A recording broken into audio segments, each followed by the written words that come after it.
Bonjour, bonsoir, ici Armand et bienvenue dans ce nouvel épisode de C'est qui lui ?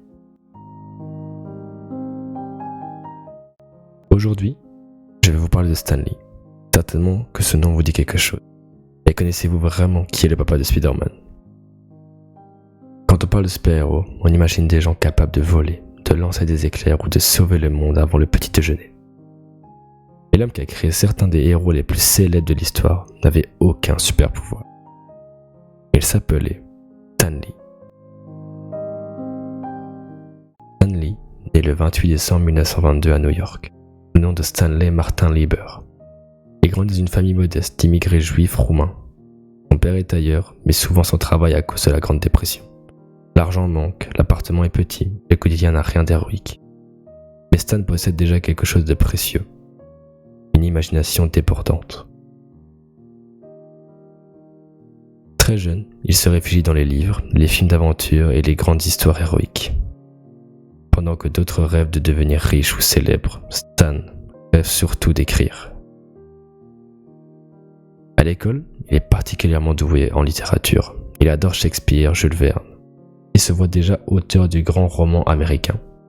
À 17 ans, grâce à un contact familial, Stan décroche un emploi chez Timely Comics, une petite maison d'édition qui deviendra plus tard Marvel Comics. Son rôle ? Nettoyer les bureaux, remplir les encriers, apporter le café. Autant dire qu'on est très loin du glamour hollywoodien. En 1941, il écrit sa première histoire publiée dans Captain America Comics. Pour signer, il utilise un pseudonyme, Stan Lee. Pourquoi ? Parce qu'il veut garder son vrai nom pour son futur roman sérieux. Spoiler, le roman n'arrivera jamais, mais le pseudo, lui, deviendra légendaire. Puis arrive la Seconde Guerre mondiale. Stan Lee est enrôlé dans l'armée américaine. Il ne combat pas sur le front, mais il fait partie d'un groupe très rare appelé les Playwrights, des soldats chargés d'écrire des scénarios, des manuels et des affiches. Seulement 9 personnes dans toute l'armée. Même là, Stan écrit. À son retour, pourtant le doute s'installe. Stan Lee est fatigué. Les comics à l'époque sont répétitifs. Des héros parfaits, sans émotion, sans vrai problème. Il pense sérieusement abandonner ce métier. Alors que sa femme, Joan Lee, lui donne un conseil simple mais décisif. Écris l'histoire que toi, tu aimerais lire. Cette phrase change tout.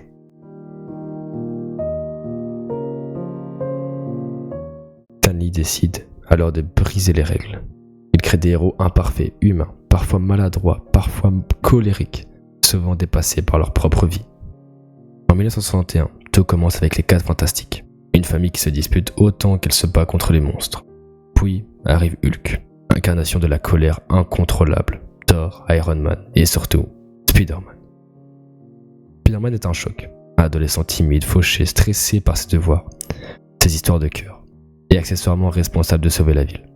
Les lecteurs s'y reconnaissent immédiatement. Stan Lee continue avec les X-Men, métaphore puissante de la discrimination, et Black Panther, premier grand super-héros noir révolutionnaire pour l'époque.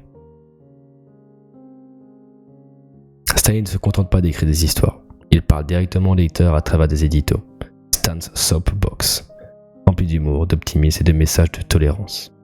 Il crée une relation unique entre Marvel et son public. Pour la première fois, les super-héros semblent proches. Des décennies plus tard, avec l'arrivée du cinéma Marvel, Stan Lee devient une icône mondiale. Il apparaît dans presque tous les films Marvel, souvent pour quelques secondes, juste assez pour faire sourire les fans. Le scénario devient un jeu. Où est Stan Lee ? Stan Lee s'éteint le 12 novembre 2018, à l'âge de 95 ans. Il laisse derrière lui bien plus que des personnages. Il laisse une nouvelle façon de raconter ses histoires où les super-héros peuvent douter, échouer, se relever, rester humains. Et surtout, il laisse une phrase devenue universelle.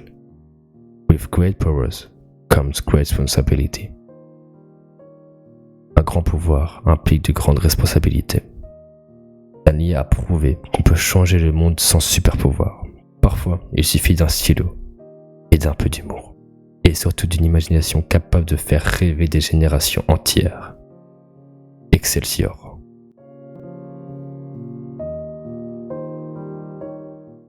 Merci à tous d'avoir suivi cet épisode. J'espère qu'il va vous plaire. J'ai un peu changé ma manière de dire les choses, un peu changé aussi mon montage, ça va avec des vidéos un peu plus travaillées. J'espère que ça va vous plaire. Merci beaucoup d'être resté jusqu'à la fin. On a abordé un sujet beaucoup plus léger et beaucoup plus parle à tout le monde. J'espère que ça va vous plaire. Merci beaucoup.